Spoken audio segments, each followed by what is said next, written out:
Yo, what's good with y'all, man? I know I've been going crazy with the videos recently, right? I told y'all a long time ago, like I'm finna go harder. Look at me, look at your boy. Anyway, I wanted to go continue off. I don't have my retainer in this time, so I'm talking coherently. Aren't you proud of me? But I wanted to continue off of what I was talking about yesterday. Not continuing off of that topic exactly, but like I said in that previous video, I was with my dad. I went to go get a haircut yesterday, and something my dad has always been great at, that he's always been somewhat of a savant at, is explaining things to me in metaphorical, like like a parable, basically, like exactly what I do. Like I don't know if you guys really know that yet on my YouTube, but I write parables. But anyway, my dad has always been great at explaining things to me and breaking down things to me in a way that is easily digestible and that makes me truly understand the lesson that he's trying to teach me, or you know the point of the message. So I was talking to him yesterday about my job, and about I got a real good salary, great benefits. It's a great company. And I was talking to him about how a lot of my friends are still like in school, like they're in grad school, or they didn't graduate on time, or they're just not ready to go into the workforce yet, I guess. And he was explaining, he said to me, it's like, yeah, like that's like, it's like you like a first round draft pick, right? And I was like, whoa, like, yeah, that's like that's literally exactly what it is like. So when you are a first round draft pick, right? You go to college for 1 year, but your ultimate goal is to get to the league, right? So if you're really, really good, you can go one and done, be in a league when you 18, 19 years old. And yes, that's an extreme amount of responsibility. You get a whole bunch of money, a whole bunch of amenities and things that people your age don't normally have.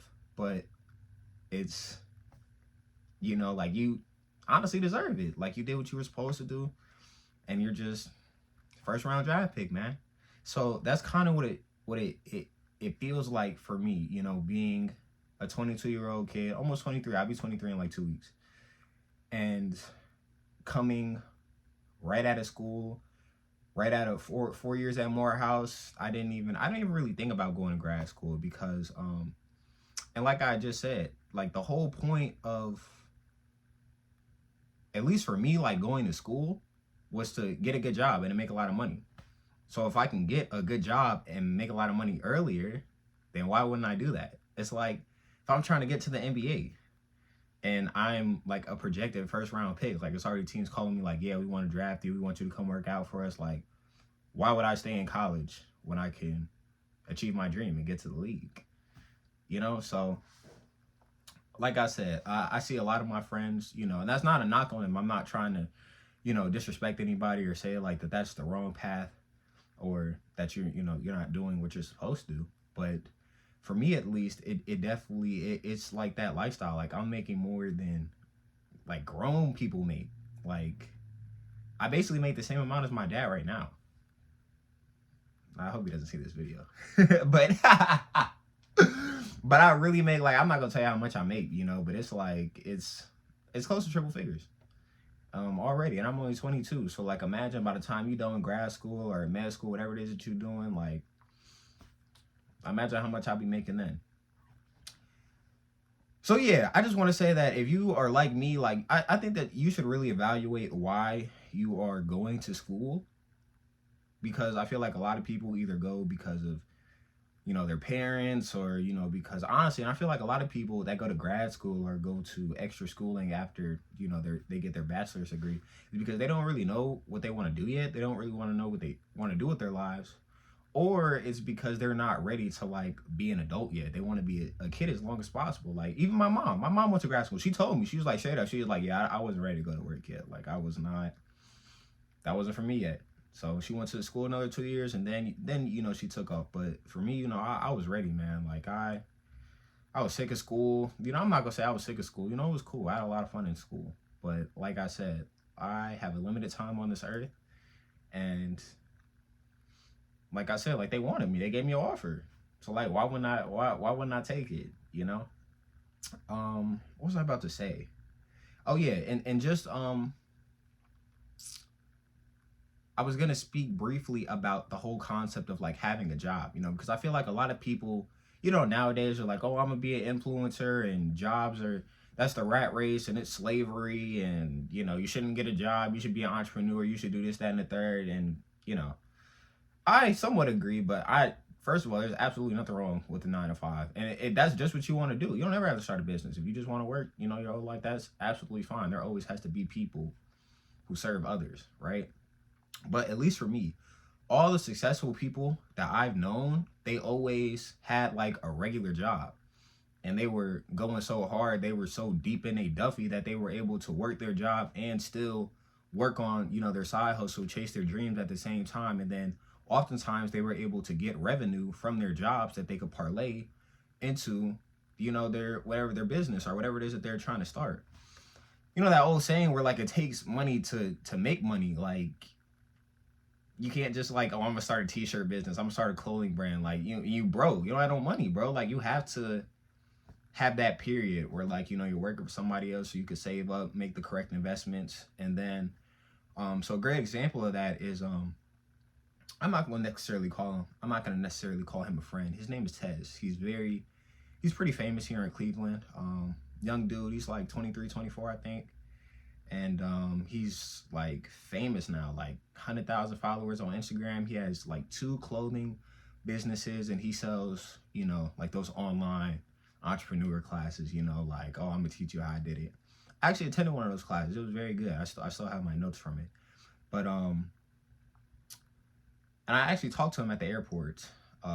He lives in Atlanta now, and I was going back to school. I saw him, and I was, I talked to him, I was asking for advice, things like that. Anyway, so with him, so he started like his clothing brand, his do-rag business. That was his first business, and he started it out of like the trunk of his car. But before that, he always talks about like his story and how he got to where he is. He had worked at like a factory job, like a manual labor, blue collar, I think, or yeah, blue collar, right? Or white collar, I don't know. Whatever. He worked in a factory. And then he worked as a salesman at a car dealership. And he had talked about how those things, first of all, it allowed him to cultivate, his interpersonal skills, to learn how to fail, to learn how to deal with people saying no, right? Especially at the dealership. And, the concept of just working hard. And now that he's, completely free and independent, tons of passive income streams, he just sit back and relax, and he adds funds to his daughter's, college fund and things like that. I'm gonna probably link his profile in the description of this video, because he's a really big inspiration for me, but also one of my friends that I went to high school with, I've actually known this guy since like 5th grade. We used to go to summer camp together. So his dad, he used to work at Fifth Third Bank, and he eventually like rose up the ranks. He graduated from Cornell, so he graduated, got a job at Fifth Third. Eventually he became like the vice president of the bank. He's a black dude too, so-called black. But anyway, so then after that, he had stocks in his company as well. So he had all his revenue, from that astounding position. Plus he had, stock money. So he had eventually ended up buying a clothing business. Like he had bought like the master license to a clothing, not a cleaning service. He had bought the master license to a cleaning service, right? So they had like various other, subsections of the business, but he had access to all of it because he had bought the master license. So then from that, he had all of that, revenue that the company was bringing in. And then he also started franchising different aspects of the business out to other people. So, and he has employees who, they go, basically they come in like they'll clean your house, and a lot of people actually use that, like I plan on using that once I get, to a certain level, because I don't really like cleaning like that, but I definitely need like a clean house. And, I want to support businesses like that. But like I said, the whole point of that was like, he had a job. Tez, he had a job. They had jobs before that. And if you really want your dream enough, you will find a way to chase it and to, do what you need to do. at your job. So don't be scared to have a job. If you, like I said, especially with me, if you have a great job offer, like take it, bro. Like take it, and you'll. I promise. If you really want whatever it is that you want, if you really want to start that business, if you really want to be, famous, or a public figure, a poet, a writer, an artist, a musician, then you will still find ways to do that. You know, and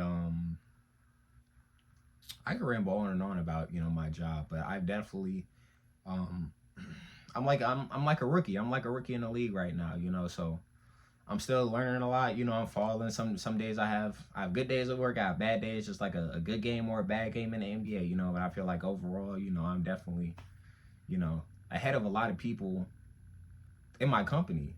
And then not to mention, people who are, just in my age range, 22-year-old black men. Uh so yeah, that's kind of a little in-depth view of the life of a first round draft pick.